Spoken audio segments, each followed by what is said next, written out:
Bonjour Jean-François Bodin. Bonjour Nicolas. Et ce matin, vous recevez le président du syndicat des commerçants. Oui, Ronan Delay, bonjour. Bonjour. Merci d'avoir accepté notre invitation pour faire un point sur le secteur du commerce dont on sait qu'il a été très touché par les émeutes déclenchées le 13 mai dernier. D'abord, peut-être un mot sur une ambiance, une situation générale. Aujourd'hui, dans quel état d'esprit vous sentez les commerçants? Il y a encore de l'inquiétude? Oui, l'inquiétude n'a pas baissé. Au contraire, en fait, on est à un stade de lassitude extrême vis-à-vis de la situation, comme tous les Calédoniens. La situation n'a que trop duré et un peu de découragement parce qu'on n'en voit pas la fin venir. Les exactions continuent d'être commises, certes moins fréquemment qu'au début de la crise, mais hier encore un doc à Ducos et demain qu'est-ce que ce sera? Donc beaucoup de découragement vis-à-vis de la situation et un peu une perte de confiance finalement en l'avenir. Une perte de confiance en l'avenir, du découragement. Aujourd'hui, c'est une préoccupation essentiellement sécuritaire qui anime les commerçants? Dans le très court terme et depuis l'origine, c'est le retour à la sécurité que l'on attend. On ne pourra absolument rien reconstruire, rien imaginer dès lors que la sécurité n'est pas revenue. Force est de constater aujourd'hui qu'un grand nombre de forces de l'ordre ont été envoyées en Nouvelle-Calédonie. C'est une bonne chose, mais avec quelle directive au final? Comment peuvent-ils arrêter des émeutiers, les mettre hors d'état de nuire? On a l'impression que malheureusement, ils n'ont pas les coudées franches pour pouvoir le faire. Et donc les émeutiers continuent limite à prendre plaisir, on a l'impression, à faire ce qu'ils font aujourd'hui. Et quand est-ce que ça s'arrêtera? Personne ne peut le dire. Alors aujourd'hui, il y a des commerçants évidemment qui ont tout perdu, dont les magasins ont brûlé. C'est d'ailleurs votre cas. Où en sont les choses? On avait annoncé que les assureurs avaient amené des renforts, qu'il y aurait des aides ou en tout cas une attention particulière pour que les dossiers soient traités le plus rapidement possible. Quelle est la situation? Quels sont les retours que vous avez? Oui, alors c'est vrai qu'il y a deux types de commerces, ceux qui ont brûlé, été détruits, et ceux qui finalement restent debout, si l'on peut dire. Ceux qui ont été détruits, justement, effectivement, le volet assurance a pris son tour. Nombreux experts sont arrivés et les dossiers sont en cours. Le problème est qu'on ne sait pas quels sont les délais de traitement finalement d'un dossier d'assurance et qu'est-ce qu'un commerçant peut attendre en fait de son assureur.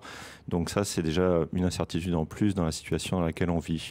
Et de l'autre côté, les personnes, les entreprises, les commerces qui n'ont pas été brûlés subissent de plein fouet la crise actuelle.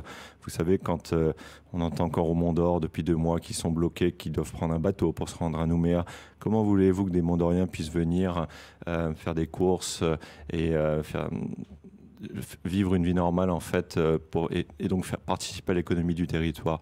Donc en fait tout le monde est concerné par ces attaques et d'ailleurs ceux qui sont encore debout attendent fiévreusement de voir si leur commerce ne va pas être détruit à leur tour. Ceux qui sont encore debout, qui continuent de fonctionner, constatent évidemment la plupart des pertes d'exploitation. Il y a beaucoup d'interrogations sur ces questions-là parce qu'on ne sait pas de quelles aides ils pourront bénéficier. C'est toujours le cas aujourd'hui?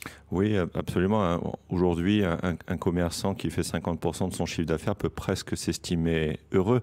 Et déjà qu'avant que cette crise, bien évidemment, nous étions déjà en difficulté. Tous les secteurs d'activité en Nouvelle-Calédonie étaient presque dans le rouge. Le commerce n'était pas épargné. Nous avions besoin de plus de monde venant en Nouvelle-Calédonie, plus de consommateurs. Le marché en Nouvelle-Calédonie était déjà en train de se rétrécir considérablement.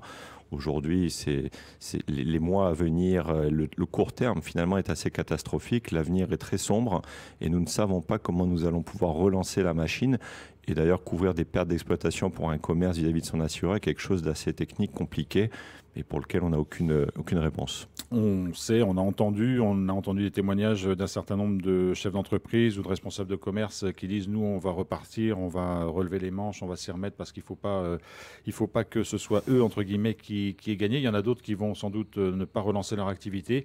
On a une idée aujourd'hui du nombre de commerces qui pourraient ne pas rouvrir parmi ceux qui ont fermé ou qui sont définitivement détruits. C'est très difficile parce qu'on n'a aucune vision dans l'avenir. En fait, on ne sait pas où l'on va. Pour pouvoir reconstruire un commerce, déjà, il faut que le volet assurance ait fonctionné. Il faut que les aides de l'État aient été à la hauteur des exactions commises, car je rappelle, les aides fournies par l'État, certes, le fonds de solidarité actuel tombe pour certaines entreprises, mais il est bien insuffisant au regard de ce qui a été commis. Et là où un État, finalement, a fauté, a failli dans sa mission de sécurité publique en Nouvelle-Calédonie, ça, les chefs d'entreprise, les commerçants ne sont pas responsables de ce qui leur est arrivé. Et maintenant, comment voulez-vous reconstruire si l'on n'a pas une garantie certaine de la sécurisation à venir en Nouvelle-Calédonie. On va reconstruire pourquoi? Pour que tout soit rebrûlé, redétruit 1 an, 2 ans plus tard, ou alors reconstruire parce qu'il n'y aura plus personne en Nouvelle-Calédonie qui n'est plus du tout attractive, dont l'image a été fortement détériorée par des exactions commises depuis quasiment 7 semaines.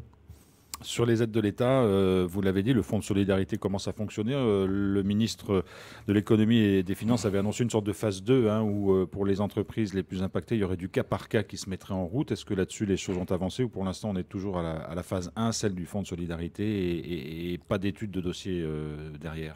Alors ce qui est sûr, c'est que nous sommes en contact avec l'État. Tous les vendredis, nous participons à des réunions avec Bercy, le ministère de l'économie. Nous faisons remonter toutes les informations et tous les besoins dont les chefs d'entreprise et le tissu économique a besoin, que ce soit commerce ou les autres domaines également. Maintenant, nous attendons des retours. C'est vrai que la mise en place de nouvelles élections législatives met un petit peu une parenthèse dans notre dossier. Elle n'est pas tombée au meilleur moment. Mais nous attendons maintenant les retours. Alors l'État travaille sur justement un fonds de solidarité en phase 2. Je sais que là, ils étaient en train de se pencher sur les patentés travailleurs indépendants. Maintenant, nous attendons beaucoup plus de l'État pour les entreprises qui ont perdu beaucoup plus que ce qui a été avancé. Alors vous attendez beaucoup plus de l'État, mais est-ce que vous comprenez aussi d'une certaine façon que l'État essaye d'apporter une aide ajustée, j'allais dire, à la situation plutôt que faire un énorme chèque en ne sachant pas trop à quoi il pourrait servir?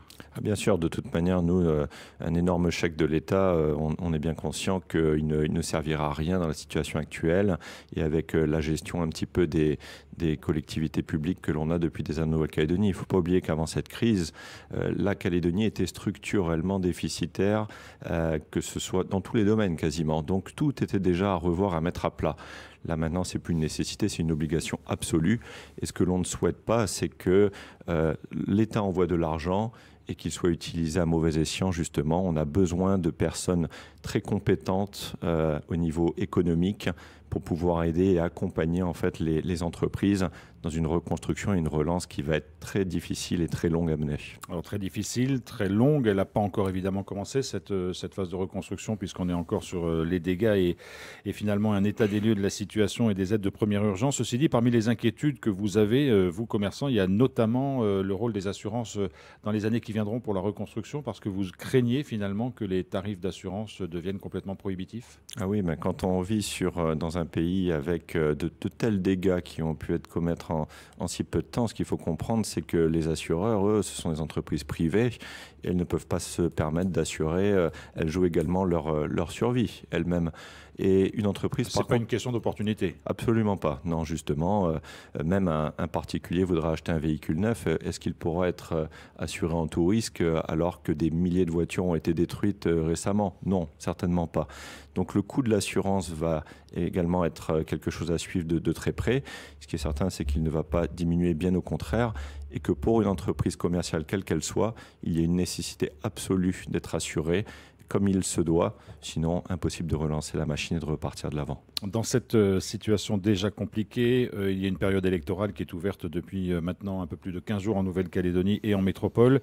C'est une sorte de pause, voire de parenthèse. Qu'est-ce que vous attendez aujourd'hui des dirigeants politiques actuels ou à venir par rapport à cette situation économique? C'est vrai que ce qu'on attend, nous, c'est un programme et une vision d'avenir. Si c'est de nous dire de monter dans une pirogue et de rejoindre tout le monde dans une case, justement, et qu'on verra après ce qui va se passer, ça ne nous va pas du tout. Nous avons besoin de vision claire de ce que les candidats apportent justement sur le lendemain en Nouvelle-Calédonie. La Calédonie a été détruite, plus de 200 milliards de dégâts, tout est à refaire. Le moindre des choses pour les politiques qui se présentent devant nous, c'est de nous parler d'un programme complet, juste et qui nous permettent de donner un petit peu de confiance, car là la confiance elle est réduite en miettes. Et vous en avez eu des explications ou en tout cas des programmes un petit peu construits?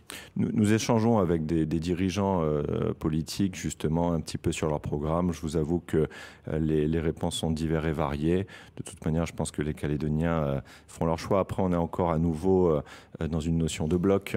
bloc contre bloc.